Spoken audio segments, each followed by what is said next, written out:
Alléluia. Bonjour à tous. Est-ce qu'on est heureux d'être là ce matin? Est-ce que quelqu'un est vraiment dans la joie d'être là ce matin? Est-ce qu'il peut saluer son frère à côté et lui dire bienvenue, bon appétit, mangeons ensemble. Mangeons ensemble ce matin la bonne parole de Dieu. Ne laisse rien. Tout est à prendre. Car il n'est question que de lui. Il n'est question que de lui. Alors je rends grâce à Dieu pour ce privilège et cette opportunité qu'il me donne encore ce matin d'apporter sa bonne parole. Et nous avons commencé une série sur les portes de Sion parce que nous sommes dans l'année de Sion, qui est l'année 2017 est pour nous Sion. La révélation de notre positionnement spirituel en Christ. Dieu dit que nous ne nous sommes pas approchés, Hébreux 12, nous ne nous sommes pas approchés d'une montagne qu'on pouvait toucher, mais nous nous sommes approchés de la montagne de Sion, de la cité du Dieu vivant, de la Jérusalem céleste, des myriades que forme le cœur des anges, de Jésus, le médiateur de la nouvelle alliance, du sang de l'aspersion qui parle plus que celui d'Abel. Et depuis le début de l'année, nous sommes en train de parcourir les merveilles de Sion. Nous sommes en train de voir, dimanche après dimanche, mercredi après mercredi, mardi après mardi, dans les cellules, les merveilles de Sion. Est-ce que quelqu'un sent que Dieu est en train de le conduire dans quelque chose de glorieux? Est-ce que quelqu'un sent ça dans sa vie? C'est ce que le Saint-Esprit fait. Il le fait à chaque instant. On voit son effet, mais on ne saurait pas expliquer comment il a fait. Mais on sait seulement qu'il est passé par là. Comme le vent. Le vent passe, on ne le voit pas, mais on sait qu'il est passé. Parce que des feuilles sont tombées. On sait qu'il est passé. Parce qu'un arbre a été déraciné. On sait qu'il est passé. Parce qu'on a senti la douce brise sur notre peau. Alléluia. Alors ce matin, nous allons continuer dans nos portes de Sion. Et nous avons tiré, la Bible me dit que l'Éternel aime les portes de Sion plus que toutes les demeures de Jacob. Et nous sommes allés dans Néhémie chapitre 3. Et nous avons vu que là, Néhémie a été pris d'un fardeau que le Seigneur lui a donné, de reconstruire les murailles et de rétablir les portes qui étaient consumées par le feu. Et dans Néhémie chapitre 3, nous avons vu qu'il était question de 10 portes. Et c'est à partir de ces portes-là que nous sommes allés pour voir, parce que Jérusalem est une image de Sion.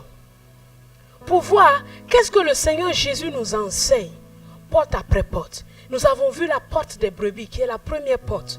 Nous avons vu que le Seigneur est le bon berger. Et qu'il a été aussi la brebis de Dieu, qui a été amenée sur cette terre et qui s'est laissé tondre, qui allait jusqu'au sacrifice. Nous avons vu la porte des poissons. Et nous avons vu que Jésus est celui qui nous ouvre la porte de l'emploi. Car il nous amène du naturel au surnaturel. Il a dit à des pêcheurs de poissons, suis-moi et je te ferai pêcheur d'hommes. Ils sont passés d'un état naturel, terrestre, temporel, ce qui pouvait disparaître un jour, à une dimension surnaturelle. Parce que Pierre aujourd'hui, son impact reste jusqu'aujourd'hui. Ce qu'il a enseigné continue à agir jusqu'aujourd'hui. C'est un impact éternel. S'il était resté un pêcheur de poissons, personne n'entendrait parler de lui. Ainsi de même, si tu restes un simple ingénieur, un simple médecin, une simple infirmière, ou un simple infirmier, ou un simple... tout ce que tu veux, tu passes à côté d'une des gloires de Sion. Parce que l'Ecclésiaste a dit, vanité des vanités. Qu'est-ce que ça c'est tout le travail que l'homme se donne sous le soleil? Mais Jésus est la réponse. Il dit, j'ai un emploi. J'ai une qualité de vie qui fait que ta vie ne peut jamais être vanité des vanités. Tu ne peux pas finir ta vie en disant vanité des vanités. Non. Paul, en terminant sa vie, il a dit, j'ai combattu le bon combat. J'ai gardé la foi. Il ne pouvait pas dire ma vie a été vaine. Non. Il dit, j'ai achevé la course. Il y a une carrière qui lui est ouverte. Car Hébreux 12, 1 me dit, courons avec persévérance dans la carrière qui nous est ouverte. Chacun de nous a une carrière qui lui est ouverte. Et ta carrière n'est pas la mienne. Mais nous avons tous à regarder à Jésus, qui lui est le chef et le consommateur de la foi, qui donne à chacun la foi dont il a besoin. Et nous avons besoin de continuer à regarder à lui. Et nous avons vu mercredi dernier la porte, la vieille porte. La vieille porte. Jérémie chapitre 16. 6 verset 16. Jérémie 6 verset 16. Jérémie 6, 16. Il dit, ainsi parle l'Éternel. Placez-vous sur les chemins et regardez. Et demandez quels sont les anciens sentiers. Demandez quels sont les anciens sentiers. Quelle est la bonne voie? Marchez-y. Et vous trouverez le repos pour vos âmes. Mais ils répondirent, nous n'y marcherons pas.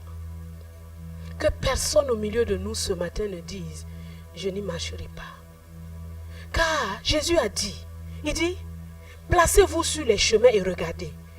Demandez quels sont les anciens sentiers et quelle est la bonne voie. Marchez-y. Marchez sur une seule voie, la bonne voie. Et vous trouverez le repos pour vos âmes. Qui est-ce qui a parlé comme ça? Qui a parlé comme ça?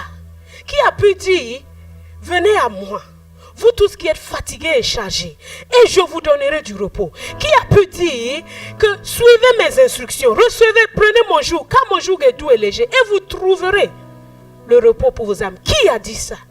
C'est Jésus. C'est de lui qu'il est question. C'est lui encore notre enseignant. Et il nous est intéressant de savoir qui est ce Jésus.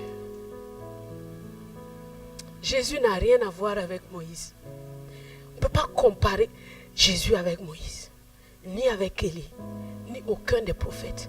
Car eux tous sont ses serviteurs et ses créatures. Quand Jésus dit quelque chose, tu ne peux pas aller mettre un autre discours à côté. C'est que tu ne le connais pas bien. Regardez, nous allons parcourir ce matin, nous allons voir ce Jésus qui est passé dans toutes les lignes de l'Ancien Testament, passé inaperçu mais présent, et qui a été révélé par sa naissance, et qui est venu dans le monde, qui a parlé maintenant ouvertement, mais il n'a pas commencé à parler quand il est né. Il parlait depuis longtemps, parce qu'il est la parole. Alléluia. Regardez Genèse chapitre 1, dès le commencement, vous le verrez. Vous savez, un bel exercice à faire quand tu lis l'Ancien Testament. Demande-toi, où est Jésus? Où est Christ? Parce qu'il est caché partout.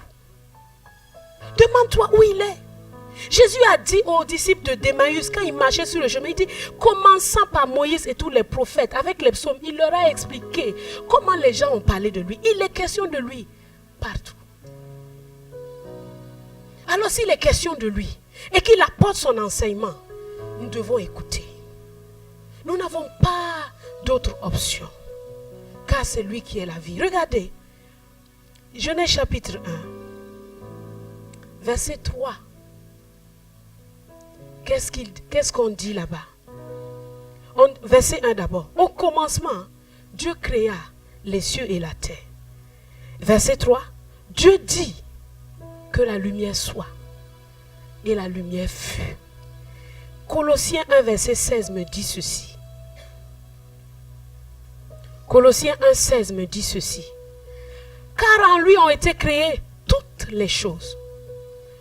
Toutes les choses qui sont dans les cieux, les choses que tu ne connais pas qui sont dans les cieux, et sur la terre, tout ce qui existe, les montagnes, les collines, les vallées, les mers, les fleuves, le soleil, la lune, les étoiles, tout ce qui existe, le vent, tout ce qui existe, a été créé par lui. Par lui. Il était là à la création, agissant. Dieu est la source de toutes choses. Et c'est par Jésus que toutes ces choses ont été faites. C'est lui. Et en Genèse 1 et Genèse 2, Dieu commençait à vouloir avoir une communion avec l'homme pour pouvoir lui expliquer pourquoi il a fait la terre. C'est pour ça qu'il est nécessaire pour toi d'entretenir une bonne communion avec Dieu. Pour que Dieu puisse t'expliquer pourquoi il t'a fait. Pourquoi il t'a mis dans cet environnement. Pourquoi il te fait passer par ces choses.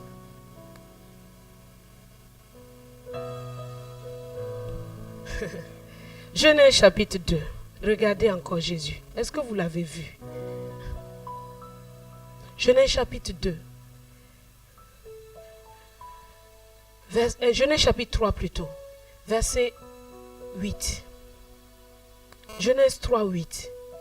De quoi il dit? Ils entendirent la voix de l'Éternel. Là on comprend. Oui ou non?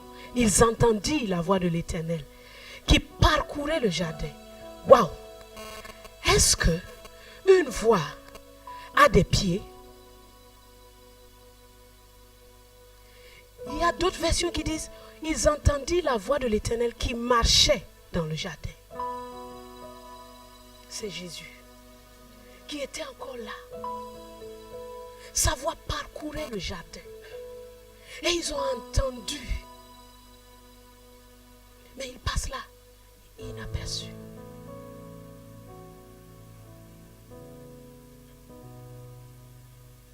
C'est encore ce Jésus. Regardez, après la chute, Dieu fait quoi? Au verset 21 du chapitre 3, l'Éternel Dieu fit à Adam et à sa femme des habits de peau et il les en revêtit. C'est encore là une image de ce Jésus qui avait déjà été immolé avant la fondation du monde. Comme la Bible nous dit, revêtez-vous du Seigneur Jésus. C'était encore lui. Parce que lui seul pouvait couvrir la honte de l'homme. Lui seul. Tu as beau mettre des habits jolis, tu as beau te maquiller, la honte qui est en toi, ça ne peut pas partir.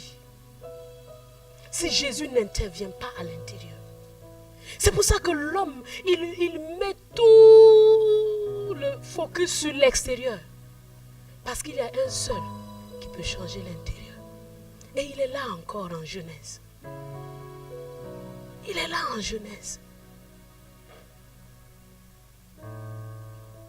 Jésus, il est encore là, dans le verset 24. Est-ce que vous l'avez vu? La Bible me dit ceci. C'est ainsi qu'il chassa Adam et il mit à l'orient du jardin d'Éden des chérubins qui agitent une épée flamboyante pour garder quoi? Le chemin de l'arbre de vie. Il dit, il mit des chérubins. Et regardez l'arche. L'arche de l'alliance. Il y a les chérubins qui sont au-dessus du propitiatoire. Et Dieu dit à Moïse, c'est là que je te rencontrerai. C'est là que je te parlerai.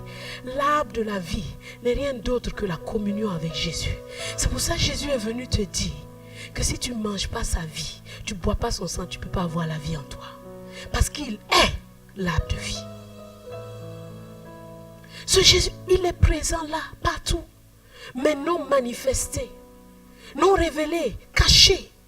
C'est pour ça que la Bible me dit que le mystère de Dieu caché depuis tous les temps et de tous les âges. Jésus a toujours été là dans l'histoire de l'homme. Parce que c'est lui le Seigneur de l'homme. C'est lui le Seigneur de gloire. C'est lui seul qui doit être entendu. C'est lui seul qui à la fin restera. Tout disparaîtra. Seuls ceux qui sont en lui tiendront. Est-ce que tu l'as vu? Et voyez-vous, les chérubins étaient à l'orient. À l'orient d'Éden. pour garder le chemin. Et si vous regardez la porte de l'Orient là-bas, vous allez voir Jésus notre gloire. Quand Ézéchiel a eu la vision, je parcours la Bible, donc ceux qui sont des bons lecteurs de la Bible comprennent ce que je suis en train de dire. C'est pour ça qu'il faut lire la Bible. Quand Ézéchiel a eu une vision du tabernacle, de la gloire de Dieu, on dit que la gloire de Dieu est passée par la porte de l'Orient. Et c'est Jésus seul qui peut nous ouvrir la porte de la gloire de Dieu. C'est Jésus seul qui peut nous montrer qui Dieu est. Et comment nous aussi nous pouvons partager sa gloire. Nous pouvons nous revêtir de ça. Pas pour devenir non, mais pour être comme lui. Parce que ça a toujours été le plan et le but de Dieu. En Noé, Jésus est encore cette arche dans laquelle s'est cachée toute l'humanité pour être sauvé de la colère de Dieu. Et c'est l'image de qui nous sommes aujourd'hui, de ce que nous sommes aujourd'hui. Dieu était déjà en train de dire, je vais cacher une humanité en Jésus. Et ils vont naître de nouveau. Quand ils sortiront nés de nouveau, je les bénirai comme Dieu a béni Noé. Et ils pourront remplir encore la terre. Jésus est présent. Jésus est présent. Il est présent dans toutes les Écritures. Ce Jésus est l'ancien des jours. C'est pour ça qu'il a des anciens sentiers sur lesquels il veut que nous marchions. Regardez Daniel chapitre 7, verset 9.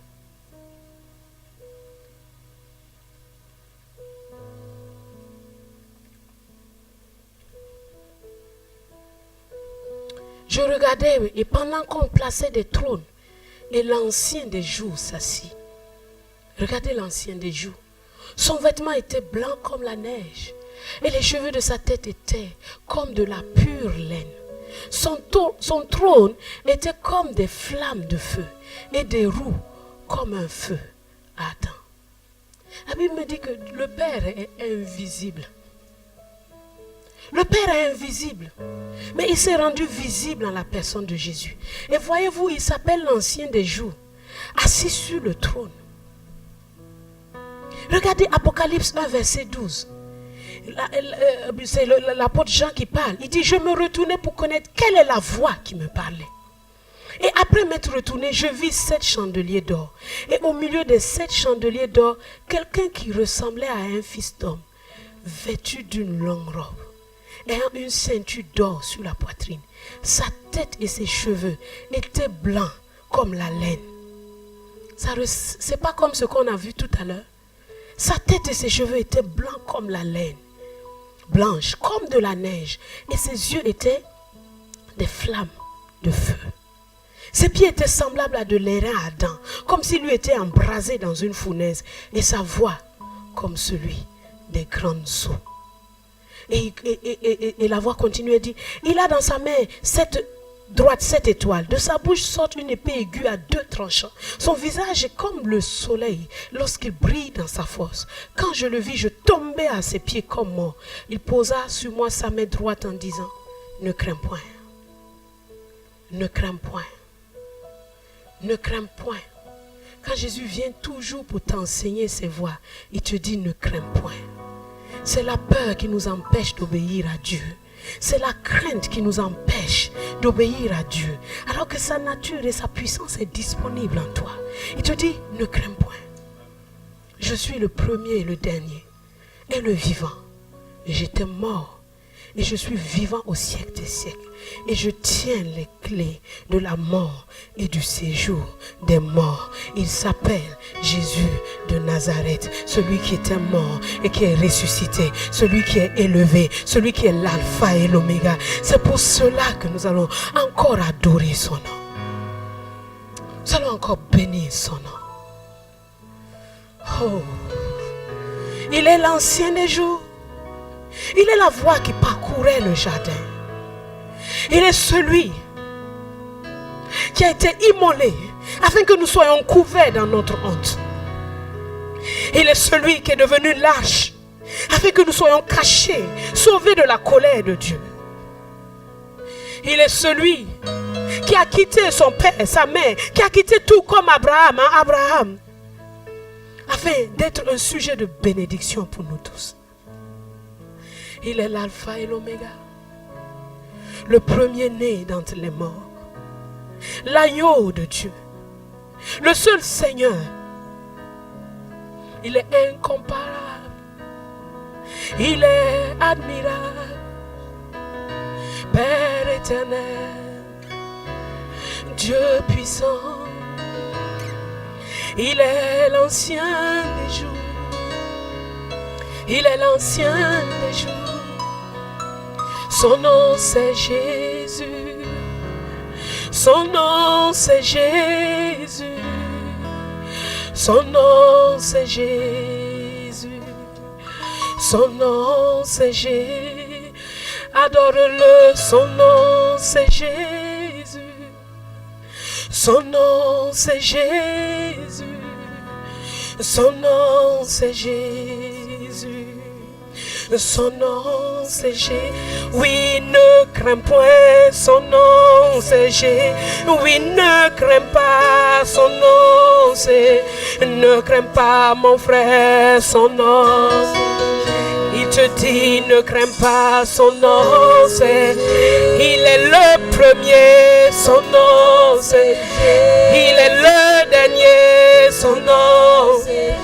Il est l'alpha, son nom c'est. Il est digne de louange, son nom c'est. Il est l'ancien des jours. Il est assis sur le trône, son nom c'est. Oh, son nom c'est Jésus.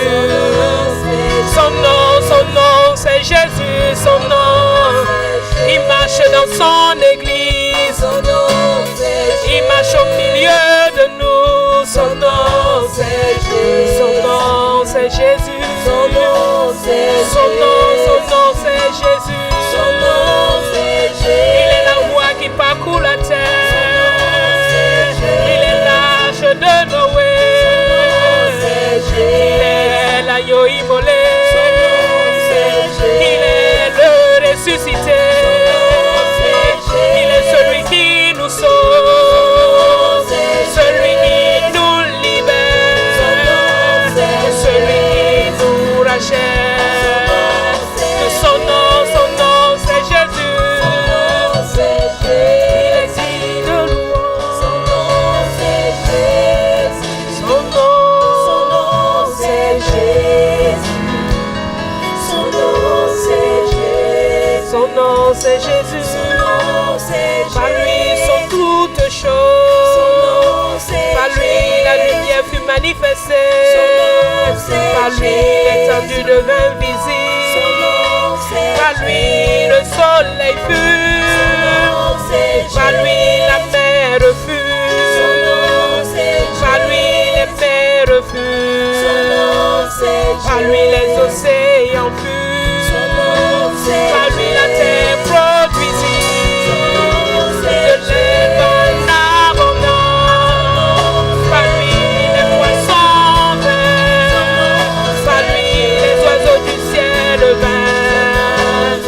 Par lui nous sommes créés, par lui nous sommes recueillis.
pas.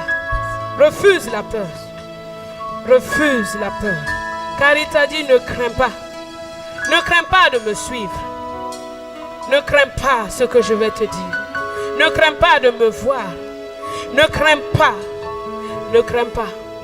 Ne crains pas de passer par cette porte. Car je suis le chemin. Et je te donnerai du repos.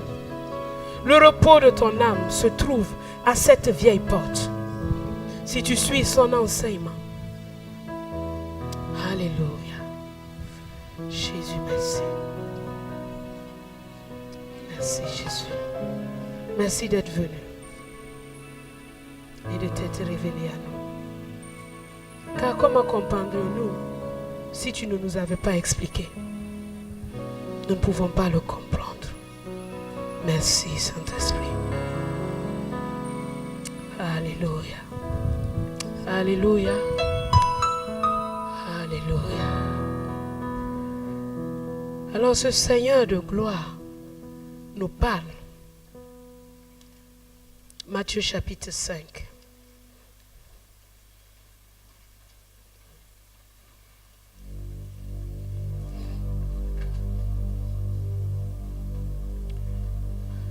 Puisqu'il est l'enseignant, car il est l'ancien des jours, celui qui sait par où nous devons passer, il nous parle. Vous avez vu, nous avons vu la porte des poissons dernièrement. Et le verset de la porte des poissons se trouve dans Matthieu 4, 19. Où il dit, suivez-moi et je vous ferai pécheurs d'hommes. Mais après que ses disciples l'aient suivi, Jésus passe à une autre étape et nous amène à la vieille porte. Et c'est dans Matthieu chapitre 5. Il monte sur une haute montagne. Il monte sur une montagne. Et la série que le pasteur Doudou est en train de faire nous parle de Sion, la solution. Il nous parle que Dieu a établi les montagnes comme des solutions aux problèmes des hommes. Il y a beaucoup de choses dans lesquelles tu passes parce que tu restes dans une bassesse. Ou les responsabilités, ou les choses dont il a parlé. Mais Jésus veut leur montrer qu'il y a un niveau où ils doivent monter. Et Jésus monte sur la montagne. Ses disciples le suivent, ils s'assoient. Parce que ça va être long. Ils s'assoient. Et il commence à leur enseigner. Et la première chose qu'il leur enseigne, il ouvre la bouche, il dit heureux. Heureux. Tu veux me suivre, mais il faut que je t'enseigne comment être heureux. Il faut que je t'enseigne comment vivre dans le repos, dans le bonheur. Si je ne t'enseigne pas, tu seras malheureux. Parce que le bonheur selon Jésus n'est pas le bonheur selon les hommes. Et nous l'avons lu dans Luc chapitre 6. Il dit malheur à vous riches. Beaucoup ici cherchent la richesse, pensant que c'est dans la richesse qu'ils trouveront le bonheur.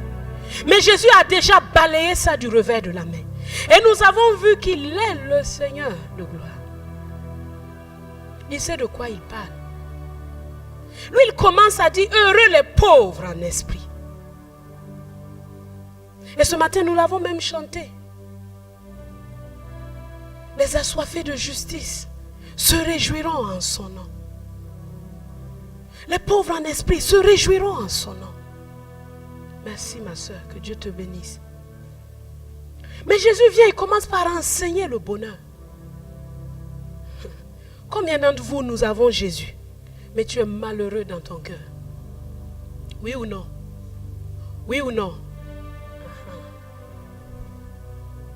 Et tu cours après certaines choses que tu penses qu'en les obtenant, tu auras le bonheur. Tu passes ton temps à tourner les regards autour de toi en te disant pourquoi les autres sont heureux et moi non. C'est pas vrai. Et mercredi passé, nous en avons parlé un peu. Mais c'est long à enseigner. Donc je ne peux pas prendre le temps pour enseigner tout ça aujourd'hui. Mais je vous ai dit, le pasteur Doudou a déjà enseigné ça. Il a enseigné ça, non? Le bonheur malgré tout. Vous vous souvenez, il y a peut-être 2 ou 3 ans. Et les CD sont toujours disponibles. Si vous avez votre clé USB, allez-y, ils vont vous mettre ça. Parce que le bonheur, le peuple de Sion est un peuple bien heureux. Il dit, heureux serez-vous lorsqu'on vous outragera. Waouh, Seigneur, comment être heureux dans l'outrage? Il est celui qui enseigne ça. Il dit, réjouissez-vous et soyez dans l'allégresse. C'est lui qui enseigne ça. Notre bonheur ne dépend pas de ces choses extérieures. Ton bonheur dépend de lui. Et il est en toi. Il vient te dire, c'est un enseignement. Ce n'est pas une proclamation. Ce n'est pas une prédication. C'est un enseignement. C'est pour ça que ça prend du temps. Tu comprends? L'enseignement, ce n'est pas comme la prédication. La prédication, c'est la proclamation. On dit que, et puis ça y est. L'enseignement, c'est comme si tu veux être médecin. Tu ne peux pas être médecin en un jour. On va comment faire? T'enseigner. T'enseigner là, ça prend du temps. Donc ne sois pas étonné, mon ami, que Dieu n'enlève pas cette chose-là. Ce matin dans l'intercession, on nous a dit, l'ancien Cyril nous a dit, mais il y a des choses qui font qu'on dit, mais pourquoi le petit truc? Ah non, c'était pas l'intercession, c'était au précute. Il y a tellement de trucs que je confonds. C'était au précute, mais c'était approprié. Dis, mais Dieu, si tu es si fort que ça, le petit truc que je te demande depuis tant d'années, pourquoi tu ne me le donnes pas? C'est pas ce que vous dites? C'est pas ce que vous dites? Ah, il ne va pas vous donner. J'ai dit, il ne va pas vous donner. Ah bon, mais maman, toi-même tu as prêché ici qu'il va nous donner. Oui, mais j'ai dit aujourd'hui, là, la parole d'aujourd'hui, il ne va pas te donner. Parce qu'il a mieux à te donner. Il a mieux à te donner. Dieu donne le soleil à tout le monde. Ce que tu cherches là, c'est ce que tu dis que les païens ont. Mais pourquoi Dieu ne te donne pas? Si vraiment, puisque tu es son enfant. Parce qu'il a mieux à te donner. Il ne donne pas ses valeurs aux païens. Il ne donne pas son caractère, sa nature aux païens. Il ne donne pas sa manière de vivre aux païens. Aucun païen ne peut vivre comme Dieu. Mais Dieu veut que tu vives comme lui, que tu réagisses comme lui, que tu exerces la même valeur que lui. C'est pas plus précieux que ce que tu cherches. C'est beaucoup plus précieux. C'est pour ça qu'il te dit que si l'épreuve de ta foi, réjouis-toi. Parce que l'épreuve de ta foi va produire quelque chose de plus pur, quelque chose d'éternel. C'est ce que Dieu veut produire en toi. Il ne veut pas te donner l'argent, il ne veut pas te donner mari, femme, tout ça. Il s'en fout de ça. Il s'en fout de ça.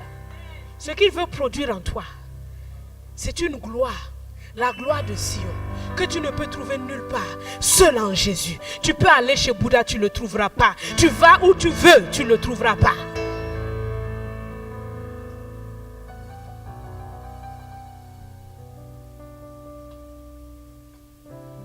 La gloire de Sion. C'est ça que Dieu veut te donner. Et pour cela, il va t'enseigner le bonheur. À certains, c'est par la pauvreté en esprit. À d'autres, par l'affliction. À d'autres, par le fait de leur apprendre à être doux. À d'autres, par la miséricorde. À d'autres, par la pureté de cœur. À d'autres, par la paix qu'ils procurent autour d'eux.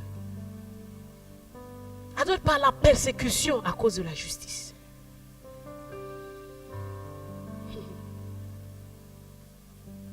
La gloire de la vieille porte est grande.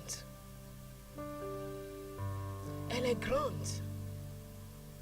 Elle est grande. Vous savez, il n'y a aucune porte que tu dois manquer.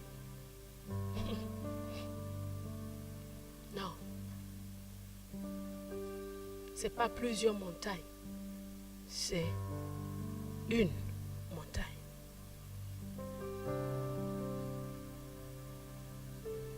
La deuxième chose que Jésus t'enseigne, il t'enseigne ton identité de sel et lumière. Tu dis, je dois savoir qui tu es. Tu dois savoir qui tu es. Il dit, vous êtes le sel de la terre. Vous êtes la lumière du monde. C'est vous qui êtes le sel de la terre. C'est vous qui êtes la lumière du monde. Tu dois savoir. Quand tu te lèves le matin, que ta première pensée, pauvre de moi, non, tu es passé à côté, tu n'as pas encore reçu l'enseignement de Jésus. Toi, te réveilles, je suis la lumière du monde. Le Fils de Dieu, comme dans le séminaire de profession, le Fils de Dieu est rentré dans son boulot. Oui ou non? Tu as déjà vu, tu as allumé une lampe et puis les ténèbres disent non, papa. Tu as entendu ça? Tu as vu ça? C'est une loi. Dieu a mis ça comme une loi pour nous montrer que chacun de ses enfants qui rayonnent, qui luisent, les ténèbres s'en vont. C'est une loi. Tu vas à Washington, tu fais ça. Il y a des ténèbres, tu allumes, ça va s'allumer. Tu vas à Singapour, c'est la même chose. Tu vas au fin fond de ton village où il n'y a pas l'électricité, il n'y a pas l'eau courante, c'est la même chose. Parce que la loi ne dépend pas des circonstances ni de là où tu es. La loi, c'est un fait établi. C'est pour ça qu'on parle de la loi de la foi. Tu crois, il n'y a pas de possibilité que ça soit autrement.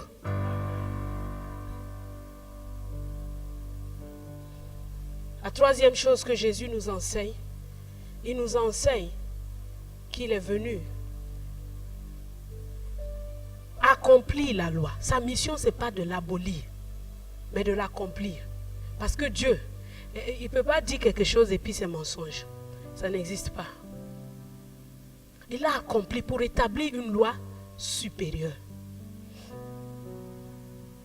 Et la loi supérieure qu'il a établie, c'est la loi de justice. C'est la loi de l'Esprit de Dieu en Christ. On ne va pas rentrer dedans, mais c'est pour dire, Jésus n'est pas venu pour dire que là maintenant vous pouvez mentir. Non. Quand on a dit que tu ne tromperas pas ton prochain là, ça continue à exister. Quand on a dit honore ton père et ta mère, ça continue. Quand on a dit tu ne commettras pas de meurtre, ça continue. Mais voyez ce que Jésus va dire. Il dit, moi je suis venu maintenant pour établir une autre justice. Une justice plus élevée que celle des scribes. Regardez au verset 20 du chapitre 5. Nous allons parcourir comme ça le chapitre 5, 6, 7 et 8, 7 pour voir des grands points, mais nous ne pourrons pas entrer en profondeur, mais c'est pour vous dire les grands points qui sont là. Verset 20. Car je vous le dis, si votre justice ne surpasse pas celle des scribes et des pharisiens, vous n'entrerez point dans le royaume des cieux. Si ta justice ne suit la vieille porte, tu ne peux pas entrer là-bas. Tu ne peux pas entrer. Mais expliquez-moi, comment faire pour avoir une justice plus grande que celle des scribes et des pharisiens? Déjà, leur justice là même, on peut pas, l'homme même ne peut pas accomplir. Mais il a déjà pourvu à ça. La Bible me dit que Jésus a été crucifié pour nos péchés et qu'il est ressuscité pour notre justification. Donc, tout ce qui concernait le péché, il l'a résolu par sa mort. Mais il ne s'est pas arrêté là. Dieu l'a ressuscité des morts. Quand Dieu l'a ressuscité des morts, une nouvelle humanité est sortie. Et cette humanité-là est devenue une justice de Dieu. Puisque je suis maintenant la justice de Dieu, Dieu va dire, je mets en toi une loi plus grande que celle des scribes et des pharisiens. Une loi à l'intérieur de toi. Une loi parce que tu as la nature pour faire ça. Dieu n'a jamais demandé à Moïse et aux Israélites de ne jamais se fâcher. Est-ce qu'il a demandé? Mais regardez ce que Jésus dit. Jésus dit, si tu ne mets en colère contre ton frère, tu l'insultes, on peut te juger pour la gêne. Dieu merci qu'il y a le sacrifice où on peut aller se repentir. Sinon, nous tous ici, on était dans le feu. Oui ou non? Mais c'est ça la justice de Dieu. Il dit, si par l'offense, par le péché, un seul péché, la mort a atteint tous les hommes. Par la justice de Jésus, là, par sa mort et la justification atteint tout le monde après plusieurs offenses. Tu comprends? C'est pour ça que même maintenant, après plusieurs offenses, tu peux revenir. Parce que le sacrifice de Jésus est plus grand que le péché d'Adam. Mais donc tu dois prendre conscience. Il dit tu es lumière là. Il y a une vie en toi. Et ta justice doit être plus grande que celle des hommes. Tu dois commencer d'abord par l'accepter. Il y a des gens qui disent c'est pas possible. Le c'est pas possible là, c'est ça l'incrédulité. Parce que le roi dit quelque chose et toi tu dis non. Tu n'étais pas là quand ils te faisaient. Tu n'étais pas là quand ils mouraient. Tu n'étais pas là quand ils faisaient leur plan avec Dieu. Tu n'étais pas là. Tu connais la puissance de Dieu. C'est toi qui as établi les montagnes là. C'est toi qui les... Il dit Dieu pèse les montagnes. Donc Dieu connaît le poids de chaque montagne. J'ai dit mais c'est... En anglais on dit amazing. C'est-à-dire il n'y a pas un mot. En français je sais pestaculaire. Voilà. C'est pestaculaire. Dieu soulève les montagnes et puis il les pèse. Il dit bon, l'Atlas pèse tant de kilos. Waouh! C'est pas arrivé par hasard. Tout est régi par lui. Alors s'il dit quelque chose, tu as intérêt à croire. Tu as intérêt à croire. Parce que tu es trop petit. Trop petit. Parfois il faut s'arrêter. Tu te dis à toi-même, tu es qui même? Dis-moi, tu es qui? Parce que notre orgueil là nous joue des tours. Tu es qui? Quand tu naissais, tu ne savais pas. Quand on t'a donné un nom, tu ne savais pas. On t'a allaité, tu ne savais pas. Maintenant que tu commences à parler, tu as une bouche. Ah, tu es qui? Enfin, il faut se regarder quoi. Et puis, c'est pour ça que quand tu as une petite maladie te frappe, là tu te rends compte que tu n'es rien. Non, tu n'es rien. Tu n'es rien même. Ce que tu faisais, puis tu faisais le malin là. La même chose, tu n'es pas capable de le faire. Tu vois vraiment que l'homme doit craindre son Créateur. Tu dois le craindre. Il suffit qu'une de tes dents commence à faire mal. Tu ne vas pas dormir toute la nuit. Alors que la dent là, tu ne la considérais même pas. Quand elle était là, tu ne savais même pas qu'elle était là. Pour te dire que Dieu est grand et qu'il est digne de confiance. La justice de Dieu. Donc les points que nous allons voir vont nous parler de sa justice. Au verset 21, il parle de la colère. Nous avons vu ça le mercredi. La colère de l'homme n'accomplit pas la justice de Dieu.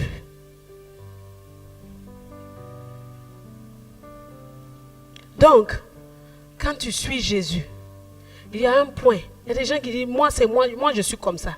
Je suis juste colérique quoi. C'est comme ça. C'est pas comme ça. Tu entends? C'est pas comme ça. La nature que Dieu t'a donnée par la nouvelle naissance, c'est autre chose. Et il y a une douceur que Dieu a mis en toi. Ne laisse pas la colère dominer sur toi. Sache qu'il y a en toi de la force pour dominer sur elle. Si Dieu a pu dire à Caïn qu'il n'était pas né de nouveau, hein, que le péché couche à ta porte, mais domine sur lui. S'il lui a dit ça, c'est qu'il peut dominer sur lui.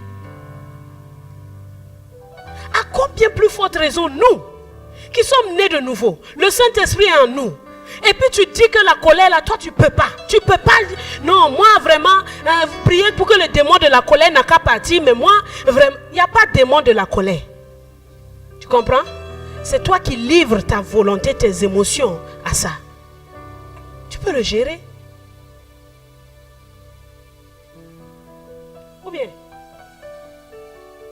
quelque chose arrive, tu dis, je ne me fâcherai pas. Et je refuse de m'énerver. C'est pas fini. Mais toi, tu veux montrer ta prestance par la colère. Tu veux montrer à tout le monde que tu es quelqu'un, que tu existes quoi. Et comme tu terrorises les gens par ta colère, ça te plaît. Là, c'est une parole de connaissance que je donne à quelqu'un. Ça te plaît de voir les gens trembler parce que quand tu es en colère. Donc tu les maîtrises, tu les domines avec ça. Tu n'es pas un vrai disciple de Jésus.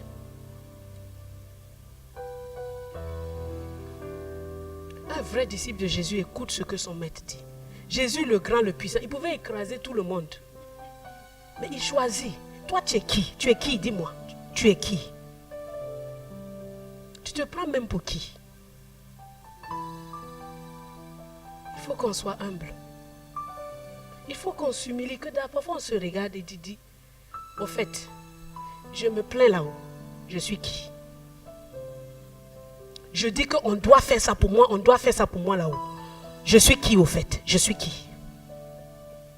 tu vas revenir à ta place rapidement. Le repos va venir dans ton cœur rapidement. Et Jésus a gagné. C'est ça le repos pour nos âmes là. Quand on cherche des choses qui sont élevées, on se tourmente.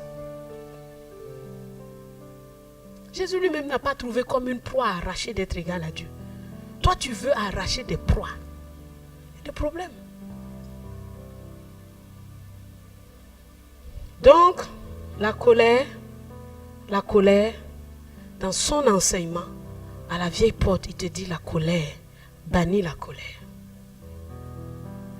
Es-tu un disciple de Jésus? La colère ne fait pas partie de ta vie. La colère contre ton prochain ne fait pas partie de ta vie.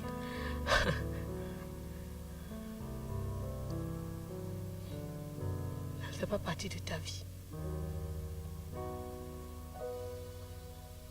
Il y a des gens qui disent, il faut que je me mette en colère pour pouvoir bien travailler.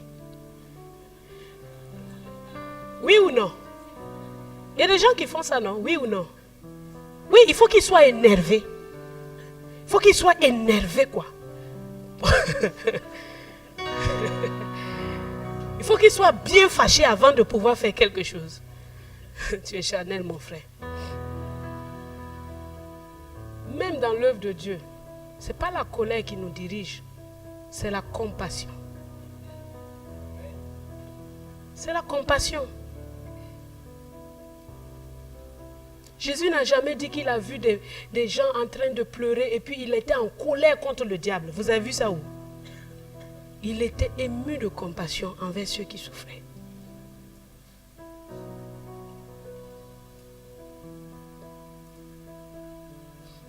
La colère de l'homme n'accomplit pas la justice de Dieu. Dieu nous appelle à vivre sa justice. La justice avec laquelle Dieu vit. C'est ça qu'il nous dit de faire. Les gens insultent Dieu chaque jour. Est-ce qu'il ne peut pas leur envoyer une petite foudre au-dessus de leur tête? Hein? Pourquoi il ne le fait pas? Pourquoi est-il si patient? Toi, on t'a insulté un peu. Il ne sait pas de quel bois je me chauffe. Tu te chauffes avec quel bois au fait? Dis-moi.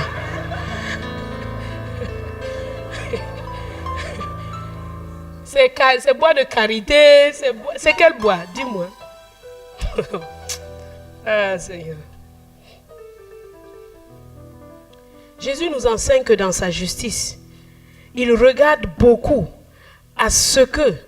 aux relations que nous avons les uns avec les autres. Verset 23. Il dit, si tu présentes ton offrande à l'autel, l'offrande là c'est à Dieu que tu le présentes. Mais si tu te souviens, donc le Saint-Esprit vient te dire, attention, il y a quelque chose qui va mettre une barrière dans le fait que Dieu ne va pas accepter ton offrande parce que tu as un problème. Il dit, pose ça là, va chercher ton frère, règle ça et viens offrir ton offrande. Tu viens dans le culte, tu es en colère avec des gens et tu lèves tes mains. C'est quelle offrande d'adoration que tu offres à Dieu? Pourquoi tu n'abandonnes pas ta colère? Pourquoi tu ne pardonnes pas? Pourquoi tu ne règles pas ça dans ton cœur pour offrir une offrande agréable, une bonne odeur à Dieu?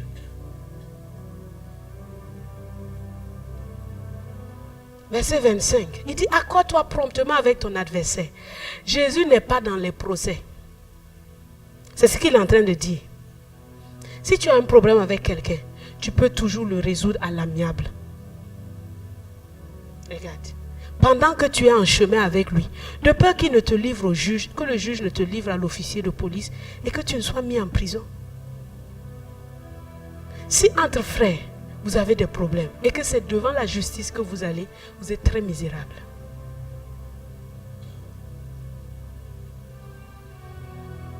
Dieu dit, fais tout pour être en paix avec les. Il y a des situations où on ne peut rien. Ça, je ne parle pas de ces situations-là. Mais fais tout pour être en paix avec les gens. Ne te presse pas d'entrer en contradiction avec les gens et d'entrer en conflit avec les. Il y a des gens qui aiment les bagarres. Ils appellent ça le piment de leur vie. Piment. Tu as déjà vu piment même dans le verset, dans la Bible, là, piment.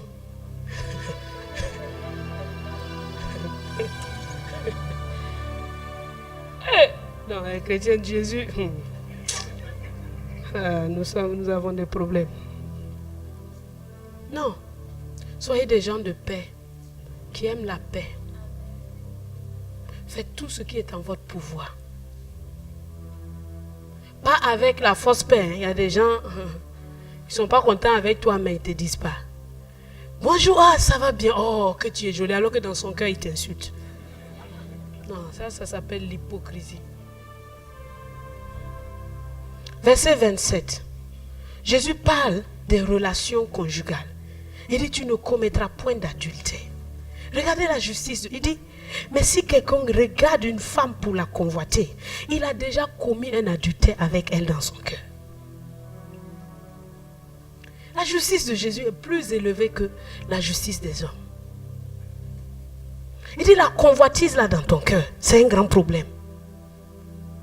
Jacques dit que chacun est tenté selon la convoitise qu'il y a dans ton cœur.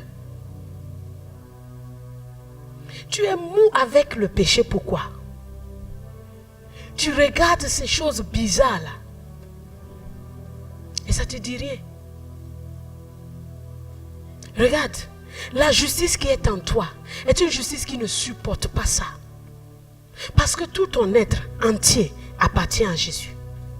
Tes yeux ne peuvent pas regarder ce qui ne t'appartient pas. Alors si tu as ça doit se résoudre, ça doit se résoudre. Tu ne dois pas juste dire, ok, ça passera un jour. Non, non, ça ne passera pas un jour. Il faut que tu cries à Dieu, tu dises, non, c'est trop, ça suffit. Je refuse cela. Je ne veux pas m'en accommoder. Je ne veux pas rester avec. Je ne veux pas jouer avec. Je vais chercher une solution. Mais tu caches ça au fond de ton cœur pour que les gens pensent que tu es saint. Mais Dieu, il voit ça, non? Il ne voit pas?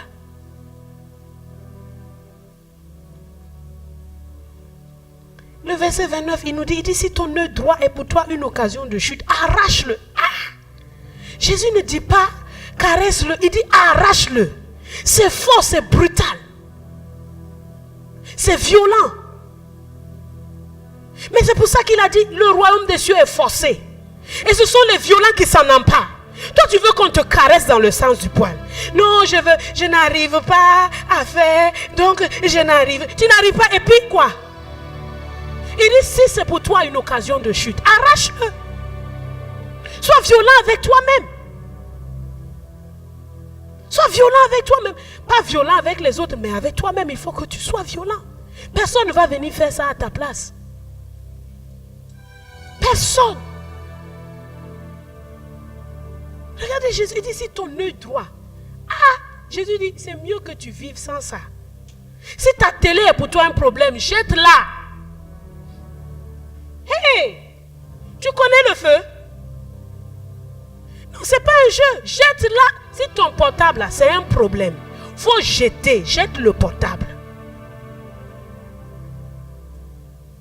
Hey, à cause du péché, le Fils de Dieu a dû descendre, devenir un simple homme, se fait maltraiter par Pilate et les sacrificateurs. Vous pensez que c'est une faible affaire? Si ce n'est pas une faible affaire pour Dieu, tu penses que jeter ton portable là, tu rends service à Dieu? C'est pour toi-même, hein? Tu as dans ta maison des livres, des mauvais livres. Et chaque jour tu les regardes, tu dis, ça là vraiment je ne veux plus que ça me... Mais tu les mets sous ton armoire, c'est en bas de ton armoire comme ça. Et tu les sors, tu les regardes. Quand ça ne va pas, quand ça tu pries, et puis tu les laisses là-bas. Après, tu te dis, non, je triompherai de ça. Mais c'est encore dans ta chambre. Qu'est-ce que tu es en train de dire à Dieu? Qu'est-ce que tu es en train de dire au diable, au démon? Ça me plaît. Je ne veux pas me séparer de vous. C'est ce que tu es en train de dire. Quelle que soit la chose qui est un obstacle dans ta vie, coupe-le et jette-le. Coupe-le. Tu as des amis qui vous causent jusqu'à 3 h du matin. Coupe ça. Coupe le Facebook là, coupe ça. Coupe. Rête ton compte. Tu comprends? Tu restes ça. Facebook va chaque jour te demander, tu es sûr? Tu dis oui, je suis sûr. Chaque jour, il va te dire, tu es sûr? Tu dis oui, je suis sûr. Je suis sûr. Ils vont finir par te laisser. C'est pas toi qui as ouvert. C'est lui qui a pris tes mains pour venir cliquer, je veux ouvrir un compte Facebook. C'est toi-même, donc tu peux aussi le fermer. Les amitiés qui sont pour vous des occasions de chute, mais vous restez dedans. C'est mon ami, oh. Je vais faire comment? Quand il vient là, il me dit, on n'a qu'à boire un peu. Mais tu sais où ça t'emmène. Tu ne coupes pas ça. La vieille porte, elle te dit, il n'y a pas de choix. Tu dois couper et jeter. Parce que ce truc-là, qui semble être inoffensif, qui semble même t'appartenir, t'emmènera dans la géhenne.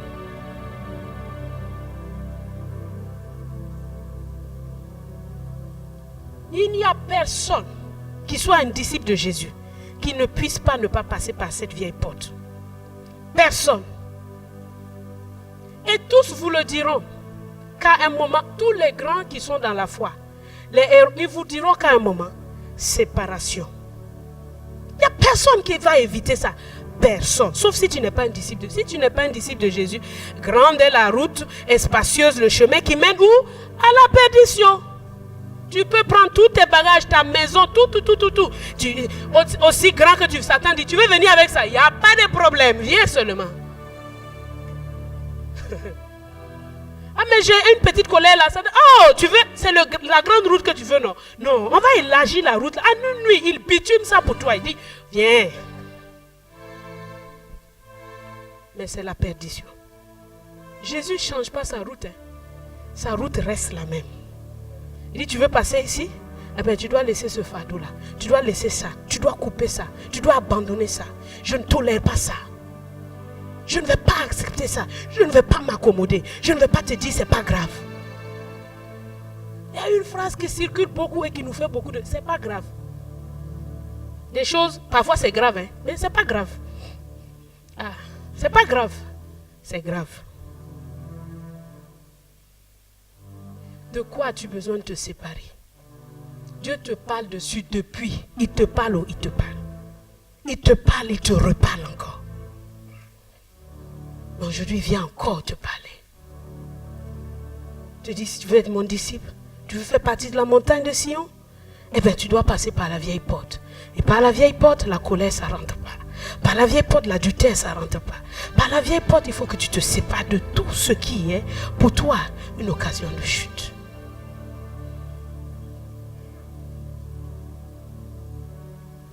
Tu vas me dire, mais c'est un choix difficile. Oui. Oui. Mais il n'est pas plus difficile que ce que lui, il a fait. Et si tu le veux, tu peux le faire. Avec la grâce de son esprit. La mollesse là, ça ne fait pas partie du royaume. Coucher comme ça sur tes deux pieds. Et puis on t'envoie un sirop ici avec une paille. Ça c'est au cinéma, ils vous blaguent.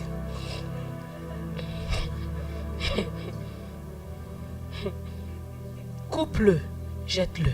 Coupe-le, jette-le. Coupe-le, jette-le.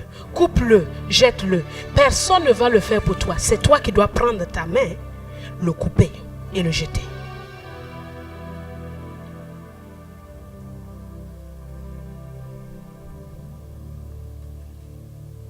Quand j'étais à la fac, j'avais une amie. On s'entendait très bien. Mais le seul problème avec elle, c'est que on ne peut pas parler 3 minutes sans qu'elle n'insulte quelqu'un. C'est pas possible. Au début, je marchais avec elle. Je n'insultais personne. Mais une semaine après, quand je suis allée pour prier, le Seigneur m'a dit, je n'aime pas ton ami là. Pas dans le sens qu'il n'aime pas quelqu'un, mais j'aime pas cette amitié. J'ai dit, mais Seigneur, on est voisines de cité. On est dans la même classe. On a les mêmes oreilles. Je veux faire comment? Si je sors, elle va me dire, allez, attends-moi. Si je vais en classe, elle va venir s'asseoir à côté de moi. Je ne sais pas comment comment je vais faire pour me débarrasser de cette fille. Et puis, à vrai dire, je n'avais pas trop envie non plus. Parce que je n'avais pas une autre amie. Mais à chaque jour qui passait, c'est comme si le tourment qui était en moi était terrible.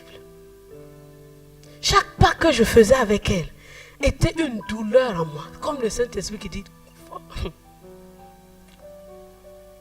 il fallait que je trouve une solution. Et ça n'a pas été évident. Elle m'a boudé. Elle a fait tout. Mais je ne peux pas lui expliquer que Jésus me dit, faut que je me sépare de toi. Parce qu'elle n'est pas née de nouveau. Donc elle ne va pas comprendre ça. Mais chaque fois que je parlais, je ponctuais. Chaque fois qu'elle insulte quelqu'un, je dis, c'est pas bien. On ne fait pas ça. Et il y avait une haine terrible contre les Marocains dans son cœur. Une haine. Non, elle avait une haine. Elle ne pouvait... Je lui ai dit, mais attends. Tu es venu dans leur pays. Ils te donnent des cours. Tu vas devenir médecin à cause d'eux. Et tu les détestes comme ça. Elle m'a dit, non, hein. C'est notre pays qui paye. Je dis, écoute, même si. Mais c'était une haine en elle. Et l'esprit d'amour en moi ne pouvait le supporter. Parce que Dieu aime chacun d'eux. Même celui qui t'a insulté hier. Dieu l'aime aussi. Ça, c'est juste un exemple. Mais il y a maintes et maintes choses dont je me suis séparée. Et je continue. C'est pas comme si c'est fini. Hein.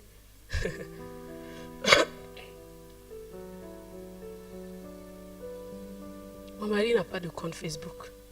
Un jour, je lui ai dit que je veux ouvrir un compte. Il m'a dit, il a ri seulement. Donc, j'ai ouvert mon compte. Chaque fois, je partais écrire quelques posts d'encouragement. Après, je vois que je pars dans le lieu de la prière. Mon téléphone pendait. Quelqu'un a commenté ce que tu as dit. Je regarde. Après, je regarde lui là. Après, je regarde lui là. Donc, mon temps de prière fini.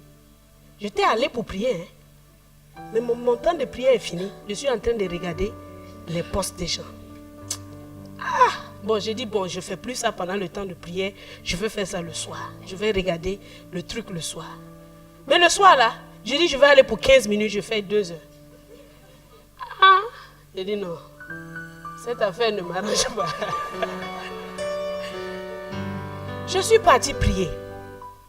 J'ai dit à Dieu, voici la motivation qui a fait que j'ai ouvert ce compte.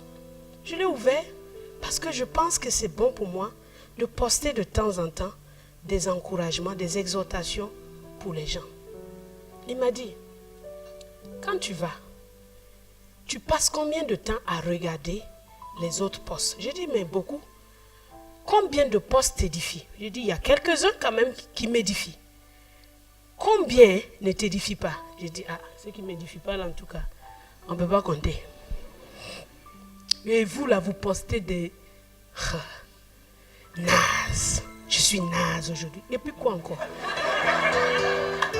Non, il faut arrêter ça. Il faut arrêter ça.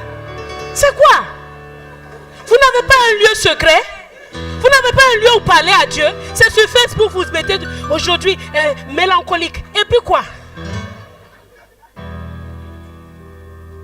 Non, c'est terrible, hein? C'est misérable pour des gens qui disent avoir le roi des rois dans leur cœur. Il me dit, ce que tu vas poster et ce que les gens vont lire, les autres choses, diluera toute la puissance de ce que tu as posté. J'ai fermé mon compte. Ils m'ont demandé 1000 fois. J'ai dit, je ferme.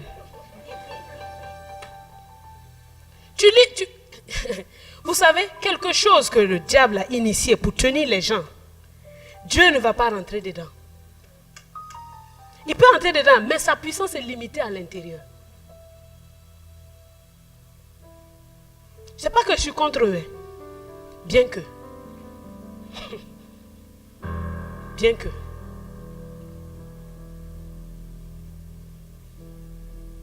Est-ce que nous aussi, on ne peut pas avoir notre truc? Où c'est pas pollué?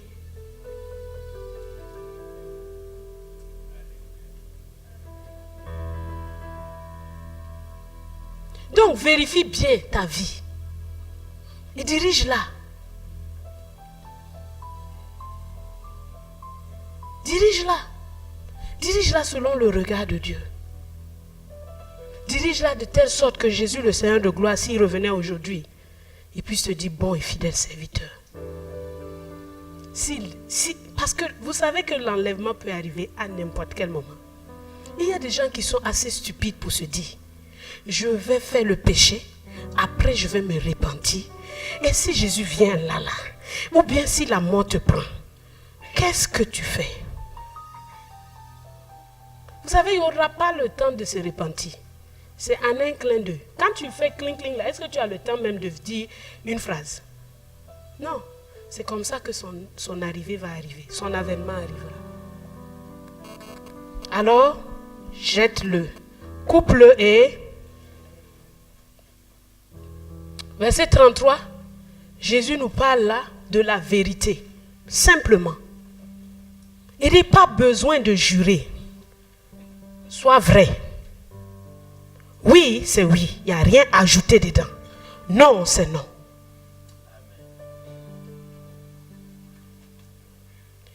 Les serments là, c'est quand on a besoin de prouver que ce qu'on dit là est vraiment vrai. Mais dis ce que tu as dit. Oui, c'est oui. Pourvu que ce oui soit vraiment oui. Et non soit non. Le reste là, c'est pas à toi. Jésus prône la vérité. Il dit que la vérité vaut mieux que les serments. Dans les relations conjugales, il dit il ne faut pas regarder la convoitise à bannir. Il dit la fidélité. Dieu n'a jamais changé d'avis. Quand il a fait l'homme et la femme là, il a dit que personne ne les sépare. Dieu n'a jamais changé d'avis là-dessus. Quel que soit le problème que tu es en train de traverser, mon frère ou ma soeur, le divorce, ce n'est pas ça la solution. Ça, c'est l'enseignement de notre Seigneur Jésus. Après, il parle de la vengeance. Il dit que vous avez appris, Moïse a dit, œil pour œil et dent pour dent. Mais moi, je vous dis de ne pas résister aux méchants. Ça, c'est une parole difficile à accepter pour plusieurs. Ne pas résister aux méchants. Mais ils risquent de m'écraser. Non, tu as un protecteur plus grand. C'est pour ça qu'il te dit toujours, ne crains pas avant de t'enseigner. Il sait pourquoi tu résistes. Parce que tu veux te défendre. Mais il veut que tu saches qu'il est ton défenseur. Il est ton défenseur. Il est ton défenseur. Il y a des femmes qui sont dans les foyers chrétiens. Il dit non. L'affaire de soumission là, on ne fait pas ça ici. Si tu commences à te soumettre, il va monter sur ta tête. Tu te réfugies où? La Bible me dit que celui qui le prendra pour appui n'aura point hâte de fuir. Celui qui s'appuie sur Jésus, tu t'appuies sur Jésus, sur son enseignement pour dire je suis en train de faire ça dans ma maison à cause de Jésus. Je suis en train de faire ça dans ma maison parce qu'il m'a enseigné comme ça. Je suis en train de faire ça dans ma maison. Et est-ce qu'il n'est pas fidèle? Tellement d'exemples dans la vie. Qui a suivi Jésus et s'est retrouvé dehors? Mais est-ce que tu es prêt à endurer la douleur qui accompagne ça? Parce que je ne vais pas te cacher qu'il en est une. Mais il te dit que malgré ça, je vais te remplir de joie.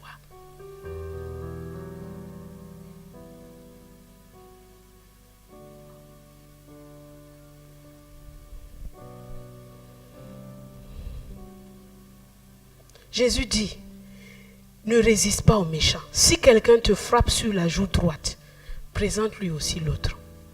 Regardez, si un petit enfant vient ici, bon, si je ne veux pas l'éduquer, je suis en train de parler d'un petit enfant que je ne veux pas éduquer. Il vient ici, il me donne une gifle. Il me tape. Est-ce que je vais me sentir en danger?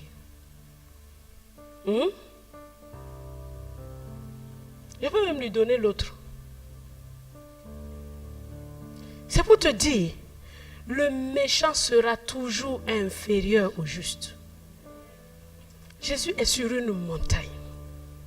La méchanceté sera toujours inférieure à la justice, à la bonté.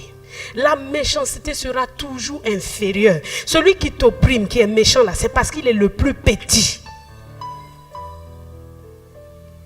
Et si tu fais comme lui, toi aussi tu deviens petit, misérable même, parce que tu as Jésus en toi et tu fais ça.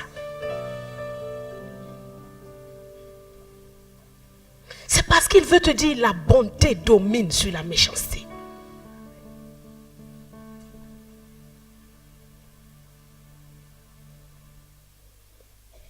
Et la douceur est plus forte que la méchanceté.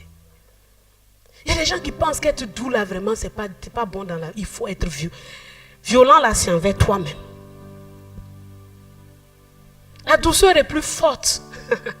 La douceur c'est pas une faiblesse. C'est une force. Si souvent dans vos maisons, laissez-moi vous parler, quelqu'un mange, il n'a pas lavé son assiette. Toi tu dis, non, ce sont des choses simples comme ça où Jésus vous attend. Vous dites vous êtes disciple là, c'est pas ici. Ici c'est un lieu d'adoration, d'instruction, de fortification. C'est pas ici que ça se passe. C'est chez toi à la maison. C'est à la fac, c'est dans la rue. Vous êtes colocataire dans une maison. Vous avez vos tours de cuisine. Il n'a pas fait sa cuisine. Bon, tu as dit, moi je suis un bon disciple, je vais faire la cuisine. Comme Jésus a dit, je suis venu non pour être servi, mais pour servir, je vais faire la cuisine. Tu cuisines. Tu as tout bien nettoyé. Il vient. Ça va? Et puis il prend son assiette, il se sert, il mange bien. Il pose l'assiette à côté. Il ne lave pas l'assiette. Tu vas faire quoi? C'est des exemples banals que je donne, non? Qu'est-ce que tu vas faire? Te mettre dans une furie. Hein? C'est ce que vous faites, non? Ou bien lui dire 3 petits mots. 3 petits mots. Il y a des gens honnêtes qui disent, on va lui dire 3 petits mots. Jésus rentre dans notre vie comme ça, là. Non. Tu n'as pas besoin de lui dire 3 petits mots. Lave l'assiette. Regardez, j'étais à la cité. Nous étions un groupe de filles avec maman Nina qui faisait. On préparait ensemble. Après notre groupe là s'est élargi, c'était devenu maintenant des problèmes. Bon, un jour, une a mangé, elle a posé son assiette là. Moi aussi j'ai mangé, j'ai pris les 2 assiettes, je suis allée laver, je suis venue poser. Premier jour, elle a regardé. Apparemment, ça l'a travaillé un peu. Deuxième jour, elle a fait encore la même chose. J'ai encore pris l'assiette et je suis allée laver. Quelque temps après, elle vient, vraiment l'air froissé. Et elle me donne un bout de papier et elle part. Elle part à l'école. Sur le bout de papier, elle écrit que je suis misérable. Est-ce que tu ne peux pas m'enseigner? Qu'est-ce que c'est que l'amour? Pourquoi je suis méchante comme ça? Je ne lui ai pas dit un mot. Et dans mon cœur même, je n'étais même pas fâchée. C'est-à-dire, j'étais même pas fâchée. Mais en elle a vu la... Mais toi tu dis, non, si je fais ça, on va me piétiner. Piétiner, ça, je ne sais même pas quel mot je vais utiliser pour expliquer. Ça fait quoi? Ça fait quoi? Si tu laves une assiette, qu'est-ce que tu as en moins? Mais tu as en plus que tu as gagné du caractère de Dieu. Dieu ne se fatigue pas de nous faire du bien. Imaginez que tous nous nous comportions comme ça dans nos maisons. Mais ça ne peut qu'être le paradis. Il dit non, ça c'est moi ici. On va faire séparation des biens et des personnes. Voici la partie de ma cuisine. Misérable, misérable, misérable, misérable. Si tu ne peux pas faire ça, qu'est-ce que Dieu peut te demander de faire pour lui? C'est misérable. C'est misérable. C'est misérable. Tu es un disciple de Jésus. Tu n'es pas, c'est pas bon. Quand tu rentres dans une maison, tu continues à être un disciple de Jésus avant d'être colocataire. Le disciple de Jésus, la sainteté intérieure là, ça doit être aussi sainteté extérieure. Disciple de Jésus qui dort dans une poubelle. Mais c'est misérable. On rentre chez toi, ça sent mauvais. Est-ce que ça ne sent pas mauvais aussi à l'intérieur de ton cœur? Parce que si ça sent bon à l'intérieur de ton cœur, mon ami, le mauvais de l'extérieur, là, ça doit te gêner, non? Oui ou non?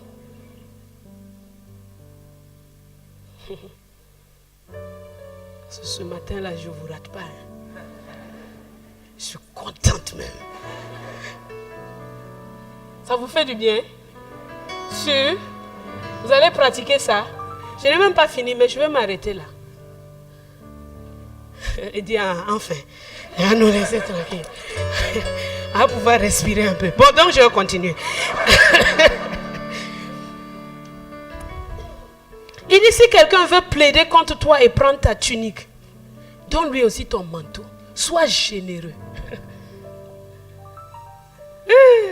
Il dit, mais est-ce que ça vient d'où? C'est Jésus. C'est Jésus.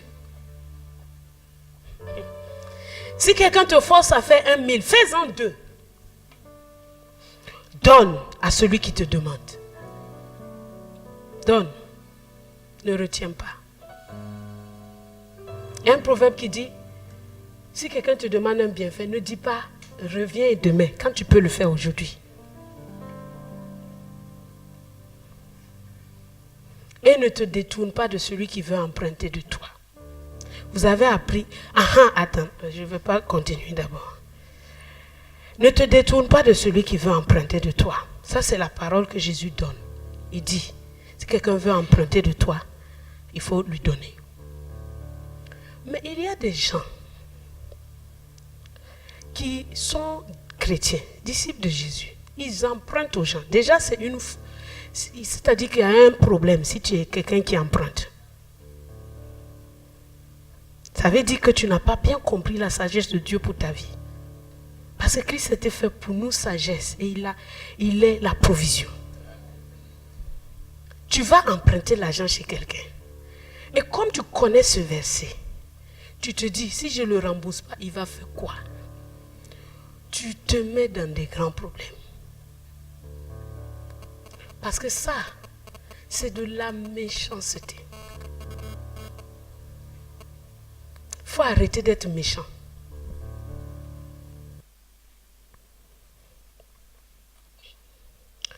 Bon, vous avez appris qu'il a été dit, tu aimeras ton prochain et tu haïras ton ennemi.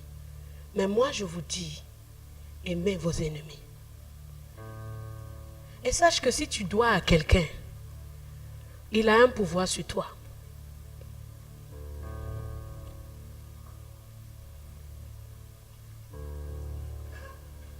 Donc ton calcul là, c'est un faux calcul.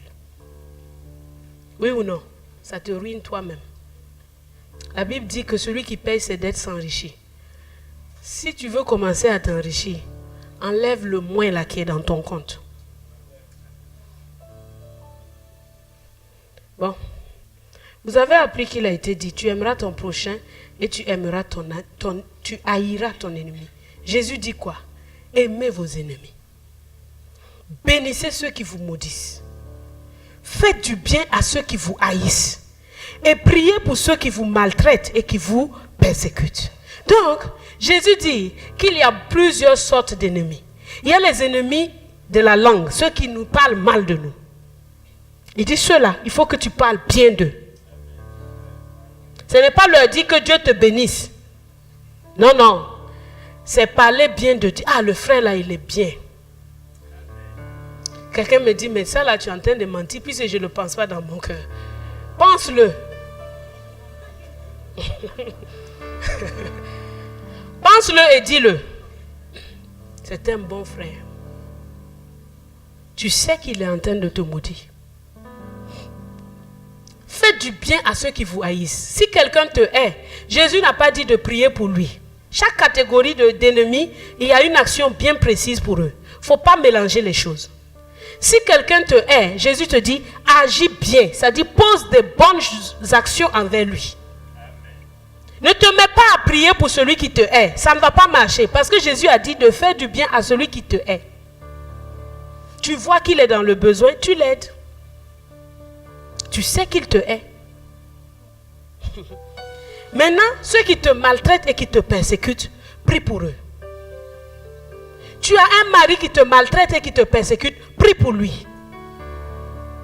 Ton patron te maltraite et te persécute, prie pour lui. Et s'il te hait, fais-lui du bien. S'il te maudit, parle-lui en bien. Un Marocain te dit grosse tête ou bien esclave, tu lui dis sois béni. Tu es Dieu t'aime.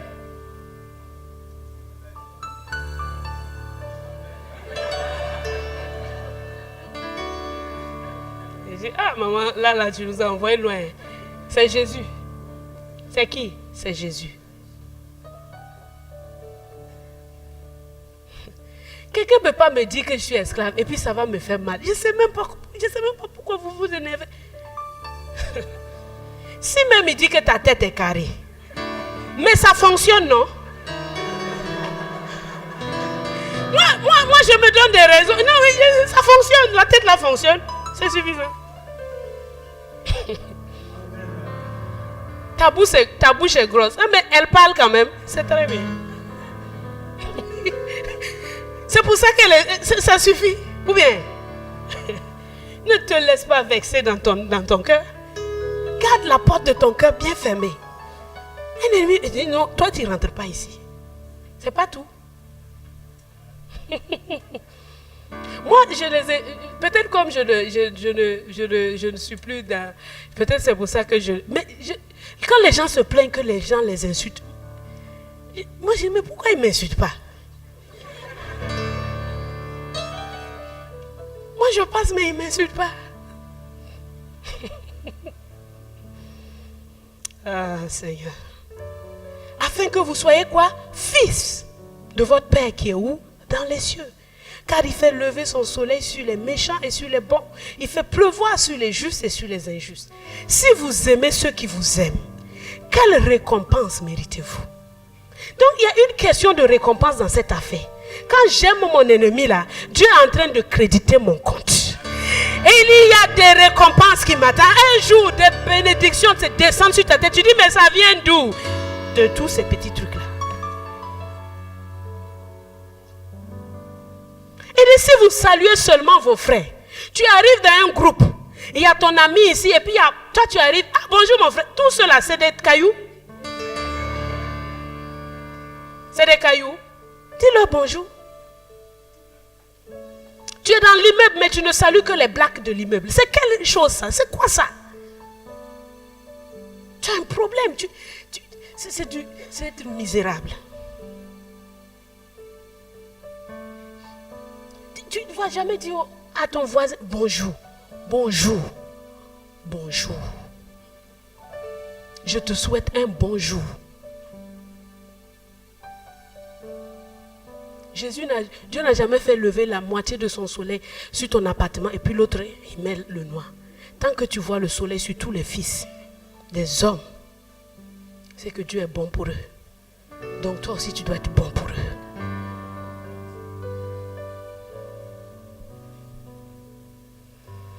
Alléluia. Alors je vous laisse le devoir de Matthieu 6 et 7. 6 et 7. Parce que la prochaine fois, le mercredi prochain, je vais passer à la porte de la vallée. 6 et 7. Parce qu'on a terminé le Matthieu 5. Faites le Matthieu 6. Lisez-le bien. Matthieu 6, Matthieu 7. Mais je veux juste terminer en disant que la gloire de Dieu à cette porte est une grande gloire. Parce que Matthieu chapitre 7, verset 21 dit que ceux qui me disent Seigneur, Seigneur, n'entreront pas tous dans le royaume des cieux, mais celui-là seul qui fait la volonté de mon Père qui est dans les cieux. Donc, Et plusieurs me diront, Seigneur, Seigneur, n'avons-nous pas prophétisé en ton nom? Il dira, je vous ai jamais connu, et vous qui commettez l'iniquité. Et il dit encore que ceux qui entendent ce qu'il dit et qui met en pratique est comme quelqu'un qui a bâti sa maison sur le roc. Il a creusé et il a mis des fondations. La pluie peut venir, le vent peut venir, les torrents peuvent venir, mais la maison reste solide. Celui qui entend ce que Jésus dit et qui ne met pas en pratique, il est comme quelqu'un qui est en train de bâtir sur le sable. La pluie va venir, les torrents vont venir et ça va renverser la maison. Donc la pluie et les torrents, les tempêtes ne vont pas seulement passer dans la vie des non-croyants. Ça passe aussi dans la vie des chrétiens.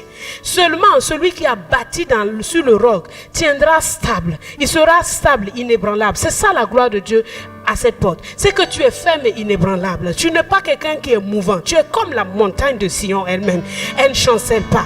Elle ne chancelle pas parce qu'elle a appris que Jésus est son enseignant et elle suit l'enseignement que Jésus lui donne. Quand tu suis l'enseignement que Jésus lui donne, quoi qu'il arrive, il n'y a rien qui peut te faire bouger. Parce que Dieu, Jésus lui-même, il ne bouge pas. Mais si tu ne fais pas ça, tu ne peux pas résister aux tempêtes de la vie. Tu ne peux pas résister au vent de la vie. Et c'est un jugement contre ta vie. Alléluia. Rends grâce à Dieu maintenant. Rends grâce à Dieu simplement. Rends grâce à Dieu simplement.